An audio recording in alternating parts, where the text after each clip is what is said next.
Hello student. तो कैसे हैं आप सब। आशा करता हूं कि आप लोग अच्छे होंगे और अपनी पढ़ाई पूरी कर रहे होंगे। तो आज मैं आप सब के लिए क्लास 12th बायोलॉजी के सभी महत्वपूर्ण प्रश्न को लेकर आया हूं जो आपके पेपर में बार बार पूछे जाने वाले हैं और सभी प्रश्न आपके 3 और 5 नंबर वाले हैं। तो इसलिए आपको इस वीडियो को अच्छे तरीके से देख लेना है।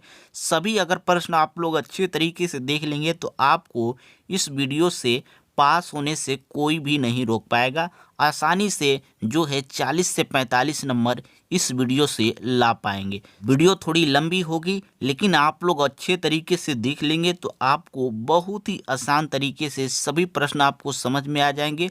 और उन प्रश्नों को आप लोग अगर अच्छे तरीके से तैयार कर लेते हैं तो आप लोग पेपर में बहुत ही आसान तरीके से लिख पाएंगे। तो चलिए हम लोग एक एक करके सभी इम्पोर्टेंट प्रश्नों को देखेंगे बहुत ही आसान तरीके से। तो आगे चलिए। तो देखिए हम लोग का पहला जो प्रश्न है यहाँ पर ध्यान से देखिए कि द्वि निषेचन पर टिप्पणी आप लोग अच्छे तरीके से तैयार कर लीजिएगा। देखिए स्टूडेंट आपकी जो है बायोलॉजी के पेपर में टिप्पणी वाले प्रश्न आपके बहुत ही ज़्यादा पूछे जाते हैं और ये प्रश्न जो होते हैं 2 से 3 नंबर में पूछे जाते हैं। और ये प्रश्न जो है आपके 2023 और 22 के बोर्ड एग्जाम में पूछा गया है। तो आप लोग अच्छे तरीके से द्वि निषेचन पर टिप्पणी आप लोग तैयार कर लीजिएगा। उसके बाद आप अगला जो क्वेश्चन है यहाँ पर ध्यान से देखिए कि परागण को परिभाषित कीजिए।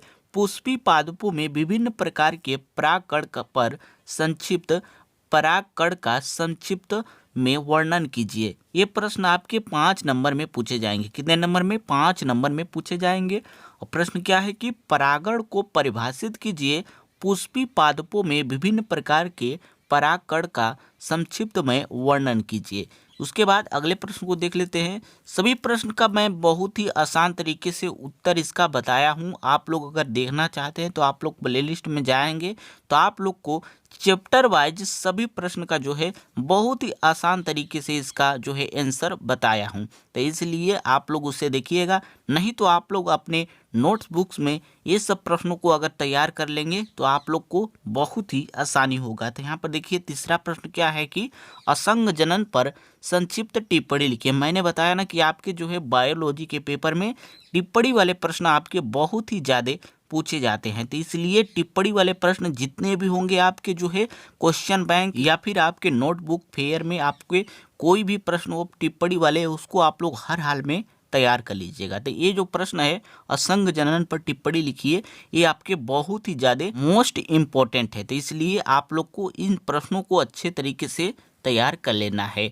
उसके बाद अगला जो प्रश्न है यहाँ पर ध्यान से देखिए कि द्विबीजपत्री भ्रूण के विकास का वर्णन कीजिए। द्विबीजपत्री भ्रूण के विकास का वर्णन कीजिए। ये प्रश्न आपके 3 नंबर में 2022 और 23 के बोर्ड एग्जाम में पूछा जा चुका है। तो इसको आप लोग हर हाल में तैयार कर लीजिएगा। अगला जो प्रश्न है हम लोग का यहाँ पर ध्यान से देखिए कि 5वां नंबर प्रश्न कह रहा है कि मनुष्य के नर जनन तंत्र का वर्णन कीजिए। ये प्रश्न आपके मोस्ट इम्पोर्टेंट है, इसको आप लोग इम्पोर्टेंट लगा लीजिएगा। मनुष्य के नर जनन तंत्र का वर्णन करने को आएगा, आप लोग चित्र सहित आप लोग आसानी से उसे बना सकते हैं। बहुत ही सरल ये टॉपिक है। ये प्रश्न आपके 5 या 3-4 नंबर में पूछे जाते हैं। तो इसको आप लोग हर हाल में तैयार कर लीजिएगा। उसके बाद हम लोग अगले प्रश्न को देखेंगे। अगला प्रश्न भी बहुत ही ज़्यादा मोस्ट इम्पोर्टेंट है, तो आगे देखिए। अगला हम लोग का प्रश्न यहाँ पर ध्यान से देखिए कि प्रश्न क्या कर रहा है कि मानव मादा जनन तंत्र का नामांकित चित्र का वर्णन कीजिए। मानव मादा जनन तंत्र का नामांकित चित्र बनाकर आपको वर्णन करने को आएगा, तो उसे आप लोग आसानी से तैयार कर लीजिएगा। बहुत ही आसान है ये सब प्रश्न। उसके बाद 7वां नंबर प्रश्न है कि शुक्र जनन क्या है? संक्षिप्त में शुक्र जनन की प्रक्रिया का वर्णन करें। शुक्र जनन क्या है? संक्षिप्त में शुक्र जनन की प्रक्रिया का वर्णन कीजिए। ये भी प्रश्न आपके 3 से 4 नंबर में पूछे जा चुके हैं। उसके बाद अगला जो प्रश्न है हम लोग का यहाँ पर ध्यान से देखिए कि अगला प्रश्न है कि पात्रे निषेचन की प्रक्रिया की व्याख्या कीजिए। पात्रे निषेचन की प्रक्रिया का आपको व्याख्या करने को आते हैं पेपर में, तो इसे आप लोग हर हाल में तैयार कर लीजिएगा। ये प्रश्न आपके 2023 में 3 नंबर में पूछा जा चुका है, तो इसे आप लोग हर हाल में तैयार कर लीजिएगा। उसके बाद अगला जो प्रश्न है हम लोग का, यहाँ पर ध्यान से देख लीजिए कि प्रश्न क्या कह रहा है कि जनसंख्या विस्फोट एवं जन्म नियंत्रण पर निबंध लिखिए। जनसंख्या विस्फोट एवं जन्म नियंत्रण पर निबंध लिखिए। ये प्रश्न आपके बहुत ही आसान है, इसे आप लोग आसानी से लिख सकते हैं। जनसंख्या विस्फोट एवं जन्म नियंत्रण पर आप लोग निबंध आप लोग आसानी से इसे लिख सकते हैं, तो इसे आप लोग को टेंशन नहीं लेना है। जो भी प्रश्न आपको मैं बताऊंगा सभी प्रश्नों को आप लोग अच्छे तरीके से तैयार कर लीजिएगा। सभी प्रश्न आपके पेपर में 100% आएंगे, क्योंकि ये सब प्रश्न आपके प्रीवियस ईयर के बोर्ड एग्जाम में 4 से 5 या फिर उससे भी अधिक बार पूछे जा चुके हैं। तो अगला प्रश्न है हम लोग का 10वां नंबर। यहाँ पर ध्यान से देखिए कि मनुष्य में लिंग निर्धारण पर संक्षिप्त टिप्पणी लिखिए। मनुष्य में लिंग निर्धारण पर संक्षिप्त टिप्पणी लिखिए। ये भी प्रश्न आपके टिप्पणी ही वाले हैं, तो टिप्पणी वाले मैंने बताया कि जितने भी प्रश्न होंगे आपके बुक में सभी प्रश्न को तैयार कर लीजिएगा। वैसे तो मैं बताया हूँ सभी इम्पोर्टेंट ही वाला, लेकिन आप लोग और भी तैयार कर लेंगे तो आसानी होगा, उसे भी आप लोग अच्छे तरीके से तैयार कर लीजिएगा। तो 10वां नंबर प्रश्न है कि मनुष्य में लिंग निर्धारण पर संक्षिप्त टिप्पणी लिखिए, तो इसे आप लोग आसानी से तैयार कर लीजिएगा। उसके बाद अगला जो प्रश्न है हम लोग का, यहाँ पर देख लीजिए कि डाउन सिंड्रोम पर टिप्पणी लिखने को आता है। ये प्रश्न आपके मोस्ट इम्पोर्टेंट है और ये आपके प्रीवियस ईयर के पेपर में पूछा जा चुका है। डाउन सिंड्रोम पर टिप्पणी लिखने को आएगा, तो इसे आप लोग आसानी से तैयार कर लीजिएगा। ये प्रश्न आपके बहुत ही ज़्यादा मोस्ट इम्पोर्टेंट है। तो उसके बाद हम लोग अगले प्रश्न को देख लेते हैं, तो आगे देखते रहिए। अगला प्रश्न है, यहाँ पर ध्यान से देखिए कि मेंडल के प्रभाविता नियम एवं पृथक्करण के नियम की व्याख्या कीजिए। ये प्रश्न ये आपके मोस्ट इम्पोर्टेंट है, इसे आप लोग इम्पोर्टेंट लगा लीजिए। क्या प्रश्न क्या है कि मेंडल के प्रभाविता नियम एवं पृथक्करण के नियम की व्याख्या कीजिए। ये भी प्रश्न आपके मोस्ट इम्पोर्टेंट वाले क्वेश्चन में आते हैं, तो इस प्रश्न को आप लोग अच्छे तरीके से तैयार कर लीजिएगा। क्या प्रश्न है कि मेंडल के प्रभाविता नियम एवं पृथक्करण के नियम की व्याख्या करने को आते हैं पेपर में, तो आप लोग इसको अच्छे तरीके से तैयार कर लीजिएगा।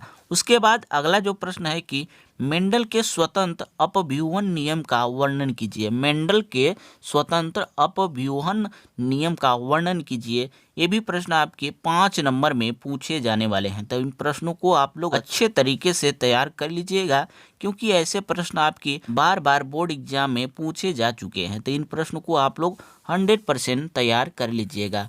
उसके बाद अगला जो प्रश्न है कि वर्णांधता क्या है, मनुष्य में वंशागति का वर्णन करें।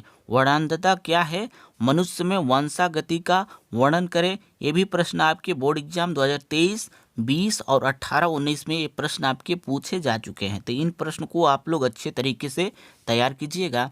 जितने भी प्रश्न आपको बता रहा हूँ सभी प्रश्न आपके प्रीवियस ईयर में पूछे जा चुके हैं, तो इसलिए आप लोग अच्छे तरीके से इन प्रश्नों को देख के जाइएगा। सभी प्रश्न आपके बोर्ड एग्जाम में पूछे ही जाएंगे। इसमें से आपको जितने भी प्रश्न बताऊंगा मैं, उनमें से आपको 10 से 15 प्रश्न तो आपके 100% आएंगे। 100% मेरा ये गारंटी है कि 100% आपके जितने भी प्रश्न मैं बताऊंगा उसमें से आपको 10 या 15 प्रश्न 100% आएंगे ही आएंगे। तो 14 नंबर प्रश्न क्या था कि वर्णांधता क्या है, मनुष्य में वंशागति का वर्णन करें। उसके बाद अगला जो प्रश्न है यहाँ पर 15 नंबर देखिए यहाँ पर अच्छे तरीके से कि वाटसन एवं ग्रिक द्वारा प्रस्तुत डीएनए मॉडल का संचित्र वर्णन कीजिए। वाटसन एवं ग्रिक द्वारा प्रस्तुत डीएनए मॉडल का संचित्र वर्णन कीजिए।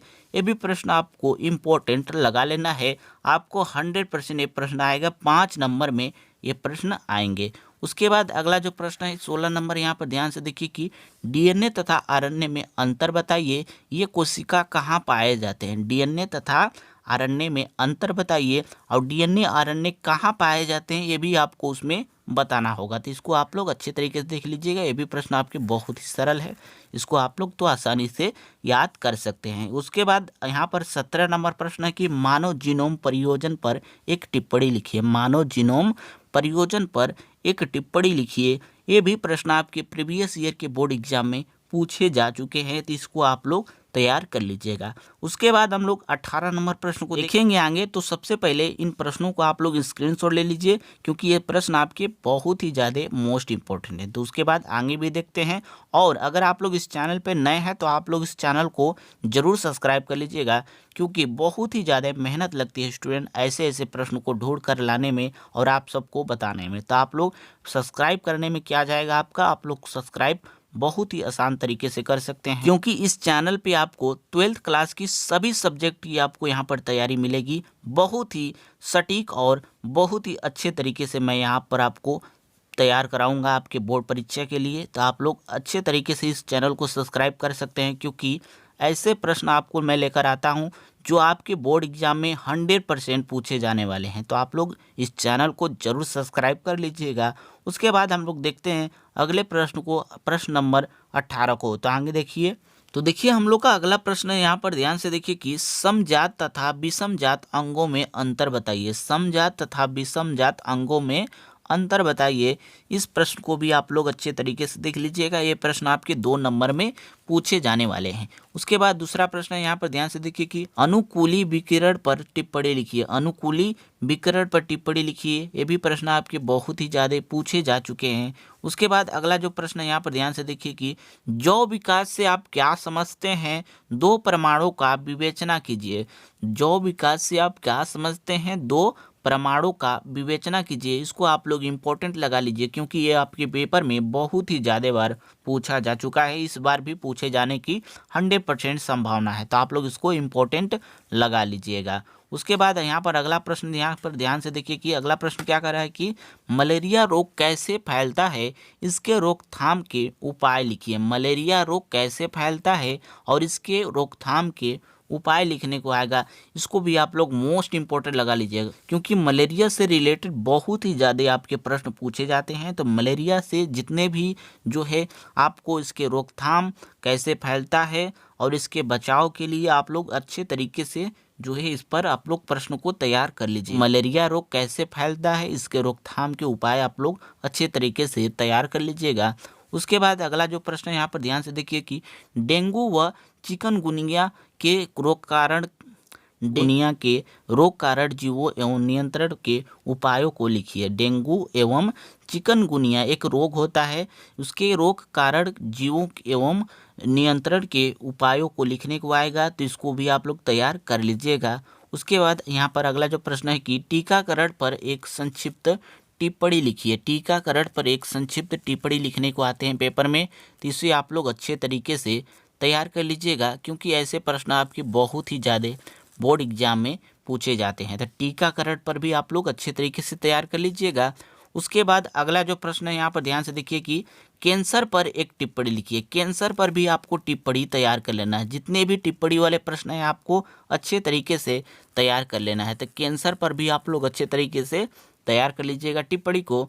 उसके बाद यहाँ पर अगला जो प्रश्न है कि जैव उर्वरक क्या है, कृषि में इनका क्या महत्व है। जैव उर्वरक क्या है और कृषि में इनका क्या महत्व है, इसे भी आप लोग आसानी से तैयार कर लीजिएगा। ये भी प्रश्न आपके बहुत ही ज़्यादा बोर्ड एग्जाम में पूछे जा चुके हैं। उसके बाद अगला जो यहाँ पर 26 नंबर प्रश्न है कि प्लाज्मिड पर टिप्पणी लिखिए। प्लाज्मिड पर टिप्पणी लिखिए। इसको आप लोग मोस्ट इंपॉर्टेंट लगा लीजिएगा, मोस्ट इंपॉर्टेंट लगा लीजिएगा, क्योंकि ये प्रश्न आपके बहुत ही ज़्यादा बार आपके प्रीवियस ईयर में पूछे जा चुके हैं। और 23 में भी पूछा था, 22 में भी, तो 24 में भी 100% ये प्रश्न आपके बोर्ड एग्जाम में पूछे जाएंगे। उसके बाद यहाँ पर अगला जो प्रश्न है, यहाँ पर अच्छे तरीके से देखिए कि जीन चिकित्सा पर टिप्पणी लिखिए। जीन चिकित्सा पर भी आपको टिप्पणी लिखने को पेपर में पूछे जाते हैं। तो इसको आप लोग अच्छे तरीके से तैयार कर लीजिएगा। ये भी प्रश्न आपके 3 नंबर में पूछे जाएंगे। अगला प्रश्न है, यहाँ पर ध्यान से देखिए कि अगला प्रश्न क्या कर रहा है कि परिजीवी जंतु क्या है, इसका उत्पादन कैसे किया जाता है। ये प्रश्न आपके बहुत ही ज़्यादा मोस्ट इंपॉर्टेंट है। तो आप लोग इससे अच्छे तरीके से परिजीवी जंतु क्या है, इनका उत्पादन कैसे किया जाता है, इसे भी आप लोग अच्छे तरीके से तैयार कर लीजिएगा। ये भी प्रश्न आपके बहुत ही ज़्यादा मोस्ट इंपॉर्टेंट है। उसके बाद यहाँ पर अगला जो प्रश्न है कि डार्विनवाद का सविस्तार वर्णन कीजिए। डार्विनवाद का सविस्तार वर्णन कीजिए। इसे आप लोग मोस्ट इंपॉर्टेंट लगा लीजिएगा, क्योंकि ये प्रश्न आपके बहुत ही ज़्यादा प्रीवियस ईयर के बोर्ड एग्जाम में पूछे जा चुके हैं। और अगर आप लोग इसे अच्छे तरीके से तैयार कर लेंगे तो आप लोग के ये पेपर में इस साल तो 100% आने वाला है। तो इसलिए डार्विनवाद का सविस्तार का वर्णन आप लोग अच्छे तरीके से तैयार कर लीजिएगा। उसके बाद यहाँ पर अगला जो प्रश्न है, यहाँ पर अगला प्रश्न क्या है कि यहाँ पर अच्छे तरीके से देखिए, 30वां नंबर प्रश्न है कि जैव विविधता से आप क्या समझते हैं, इसके संरक्षण पर टिप्पणी लिखिए। जैव विविधता से आप क्या समझते हैं और इसके संरक्षण पर टिप्पणी लिखिए। ये भी प्रश्न आपके बहुत ही ज़्यादा मोस्ट इम्पोर्टेंट है, इसको भी आप लोग अच्छे तरीके से तैयार कर लीजिएगा। तो देखिए हम लोग जितने भी प्रश्न को मैं बताया हूँ, सभी प्रश्न आपके प्रीवियस ईयर के बोर्ड एग्जाम में पूछे जा चुके हैं और सभी एक बार नहीं बहुत ही बार 4 से 5-6 बार भी आपके ये पेपर में पूछे जा चुके हैं। तो आप लोग 100% इन प्रश्नों को तैयार कर लीजिएगा, क्योंकि ऐसे प्रश्न आपके बोर्ड एग्जाम में बहुत ही ज़्यादा पूछे जाते हैं। और अगर आप लोग इस चैनल पे नए थे तो आप लोग इस चैनल को जरूर सब्सक्राइब कीजिएगा और कमेंट जरूर कर दीजिएगा, और किस टॉपिक पर चाहिए आप लोग ये भी कमेंट बॉक्स में ज़रूर बता दीजिएगा। अगला वीडियो आपको किस टॉपिक पे चाहिए ये कमेंट बॉक्स में ज़रूर बता दीजिएगा। तो चलिए हम लोग अगले वीडियो में मिलते हैं किसी ऐसे ही इम्पोर्टेंट टॉपिक के साथ।